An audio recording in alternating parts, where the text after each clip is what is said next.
Call an ambulance, I choked, clawing at my throat from the kitchen floor.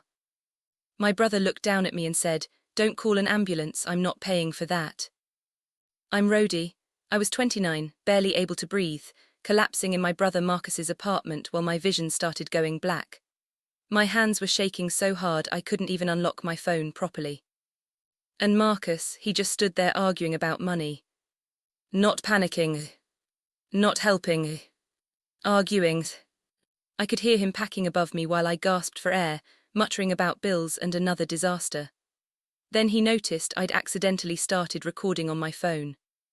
And suddenly his entire voice changed. He dropped to his knees beside me and said loudly, "Rhody, calm down, I'm trying to help you." That's when someone started pounding on the apartment wall from next door. And the second Marcus looked toward the hallway, his face completely changed. Before we continue, please hit the like button, subscribe to the channel and turn on the notification bell for updates. Not scared for me. Scared for himself. Another bang rattled the walls. "Everything okay in there?" an older woman shouted through the apartment next door. Marcus looked back at my phone sitting beside my hand, the camera light still blinking red. For half a second he froze. Then he snatched the phone off the floor so fast I barely registered it. "Rhody's fine," he yelled toward the wall. "She just can't breathe well, panic attack." Panic attack. I remember hearing that and feeling this wave of disbelief cut through the panic. My throat was swelling shut, my chest felt like concrete, and he was trying to turn it into anxiety. I tried to speak again, but all that came out was this horrible wheezing sound. Marcus leaned close enough for only me to hear him. "You have any idea what an ambulance costs?" he hissed. "I'm already drowning right now." Then his expression changed again instantly, like someone flipping a switch. He raised his voice dramatically. "I'm trying to help you, Rhody, stop fighting me." That was Marcus. To everyone else, he was the responsible older brother, the successful one, the guy posting motivational quotes online every morning about discipline and sacrifice. Meanwhile, I'd spent the last 3 months sleeping in his guest room after my divorce, listening to him remind me almost daily how much I owed him for letting me stay there. Another pounding noise hit the wall. This time louder. Then I heard a completely different sound from the hallway outside. A door opening. Footsteps. Fast footsteps. Marcus heard them too. And suddenly the color drained from his face. Because instead of grabbing his phone to call 911, he turned and sprinted toward his office. 24 hours earlier, I still believed my brother would protect me if things ever got truly bad. That sounds ridiculous now. But when you grow up with someone, you hold onto old versions of them long after they're gone. Marcus was 5 years older than me. Growing up, he was the loud, confident one, the guy teachers loved and neighbors praised. By 34, he'd built this polished image around himself. Expensive suits, finance job downtown, constant social media posts about grinding through adversity and taking care of family. People believed every word, including me for way too long. What nobody saw was who Marcus became when there wasn't an audience. 3 months before all this happened, my divorce finalized. My ex and I sold the apartment, and while I was trying to figure out my next move, Marcus offered me his guest room, temporarily. He made sure everyone knew about it too. At family dinners he'd laugh and say, "Good thing Rhody has me or she'd be homeless." People thought he was joking. He was. I paid rent even though he insisted publicly that I stayed there for free. I bought groceries. I cleaned. I picked up his daughter Lily from school half the time because Marcus was too busy. But somehow, every conversation still circled back to how much I supposedly owed him. And lately, something about him had changed. He was tense all the time. Phone constantly buzzing. Random calls he'd decline the second I walked into the room. One night, I passed his office and heard him snap into the phone. I said I just need another week. Then silence. The second he noticed me standing there, he smiled like nothing happened. But 2 days later, Marcus slid a stack of papers across the kitchen counter toward me. "Just temporary insurance documents," he said casually. I started reading them anyway. And buried halfway down the page was my name attached to debt authorization language. I looked up slowly. Marcus, what is this? His entire face went cold. Then later that same week, he cooked shrimp pasta for dinner, even though he knew I was severely allergic. And while my throat started closing, I caught him watching me instead of helping. Right before everything spiraled, I remember thinking one terrifying thing. This doesn't feel like an accident. Then a nurse leaned over my hospital bed the next morning and quietly said, "Your neighbor's the reason you're alive, honey. Your brother never called 911. I stared at the nurse so hard I forgot about the oxygen tube under my nose. What? She hesitated immediately, like she realized she'd said something she probably shouldn't have. But the look on my face must have told her everything. The woman next door called emergency services, she said quietly. Paramedics noted it in your intake report. Then she left before I could ask anything else. I lay there frozen. Because Marcus had spent the entire morning acting like some exhausted hero. He'd sat beside my hospital bed holding coffee he never drank. He told every doctor and nurse, scariest night of my life. He even squeezed my shoulder whenever staff walked into the room, like he was performing concern for an invisible audience. And suddenly none of it felt real anymore. I grabbed my phone from the tray beside the bed with shaking hands. 23 missed calls. Mostly family. Then I saw Marcus's newest social media post. A smiling selfie beside my hospital bed. Me unconscious in the background. Caption, family is everything. Almost lost my little sister last night. Hold your loved ones close. Hundreds of comments flooded underneath. You're such an amazing brother. Rhody is lucky to have you. Real men step up. I felt physically sick reading them. Marcus walked back into the room carrying a fresh coffee the second I locked my phone. And the first thing he asked wasn't how I felt. It was, you haven't been posting online about last night, right? I looked at him carefully. No. His shoulders relaxed instantly. Then he pulled his chair closer to my bed and lowered his voice. Good, because people twist things when emotions are high. There it was. Not concern. Damage control. I said nothing. Marcus studied me for a second before adding, you know I did everything I could. But I'd already opened the partial recording from the kitchen. The audio crackled with my wheezing breaths. Then Marcus's voice came through clearly. I can't afford another disaster because of you. The recording cut off there. My stomach dropped. That's when my phone buzzed with an unknown number. I answered quietly. Rhody, an older woman, asked. It was Mrs. Delgado from next door. And the first thing she said was, your brother didn't call for help. He locked himself in his office while you were dying.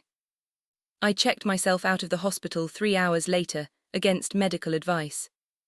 The doctor warned me I still needed monitoring, but I barely heard him. My head was spinning with one question over and over. Why would Marcus lock himself in his office while I was suffocating? The drive back to the apartment felt unreal.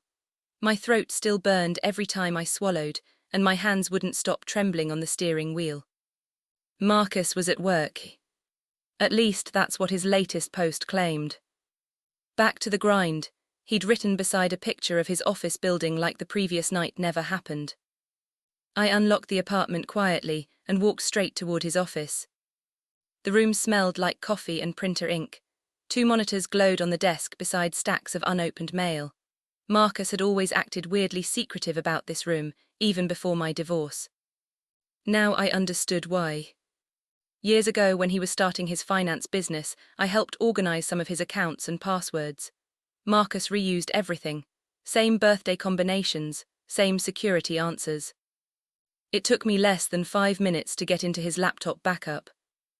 And the second the folders opened, my blood ran cold. Loan applications. Credit lines. Bank statements. Dozens of files under family members' names. Mine included. I clicked one document and stopped breathing for a completely different reason. Marcus had already submitted applications using my identity. Not just attempted, completed. There were forged signatures everywhere. The room suddenly made sense. The debt calls, the panic, the insurance paperwork he tried forcing me to sign. He wasn't drowning financially. He was collapsing. Then I found a deleted security file recovered in the recycle archive. Kitchen camera footage. Timestamped the exact minute I collapsed. I clicked play. There I was on the floor struggling to breathe, while Marcus paced in circles holding his phone. And then his voice came through crystal clear. If you just sign the papers. He never finished the sentence. Because someone started pounding on the apartment door in the video. Mrs. Delgado. I copied every file I could onto a flash drive, just as I heard the apartment lock click behind me. Marcus was home early. He stepped into the office doorway, saw the laptop screen and went completely still. For a long moment neither of us spoke. Then Marcus closed the door softly behind him and said, "Rhody, you have no idea what you're doing." And before I could answer, 3 violent knocks exploded through the apartment. Federal investigators opened the door. Marcus went pale so fast it honestly scared me. Not fear for me. Not guilt. Pure panic. The kind that hits someone when they realize the lie they built their entire life on is finally collapsing. Another hard knock rattled the apartment door. Federal investigators opened the door now. Marcus turned toward me immediately. What did you do? I was still gripping the flash drive so tightly my hand hurt. I told the truth. For the first time in my life, my brother looked small. Not powerful. Not confident. Not untouchable. Small. He stepped closer and lowered his voice fast, desperate now. Rhody, listen to me carefully. If you hand them that drive, this affects everybody. Lily, Mom, the whole family. I stared at him in disbelief. Because even now, even after leaving me on the kitchen floor struggling to breathe, he still thought manipulation would work. You watched me die, I said quietly. Marcus shook his head immediately. No, I panicked. You locked yourself in your office. I was trying to fix this. Another pounding knock interrupted him. Mr. Marcus Bennett opened the door. His eyes darted toward the hallway. That's when I realized something horrifying. Marcus had never intended to save me that night. Not really. After investigators entered the apartment, everything unraveled unbelievably fast. 2 agents separated Marcus from me immediately, while another asked if I was willing to provide evidence connected to financial fraud allegations already under investigation. Already under investigation. Marcus wasn't just hiding debt. For over 2 years, he'd been using relatives' identities to open fraudulent loans and credit lines after gambling away massive amounts of money.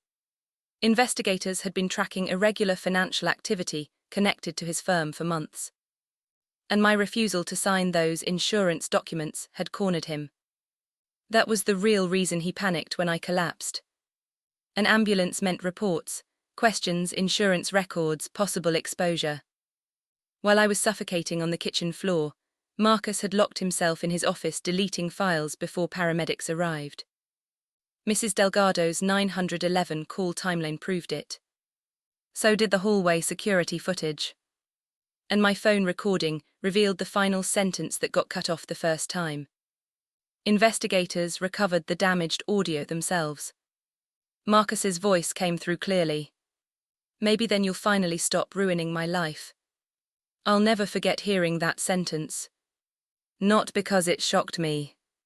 Because part of me realized he'd probably felt that way for years. By the next morning, Marcus had lost almost everything. His firm terminated him publicly. His accounts were frozen. Former clients started contacting investigators after news spread online. Family members discovered their names had been tied to fraudulent accounts too. Even worse, people saw the hospital selfie. And now they knew why he posted it. It wasn't concern. It was cover. My phone exploded with messages from relatives apologizing for defending him. Some cried, some were furious. His daughter Lily stopped speaking to him entirely after learning what happened. And Marcus kept calling me from jail. Over and over. I never answered once. The strangest part is, almost dying wasn't the thing that stayed with me most.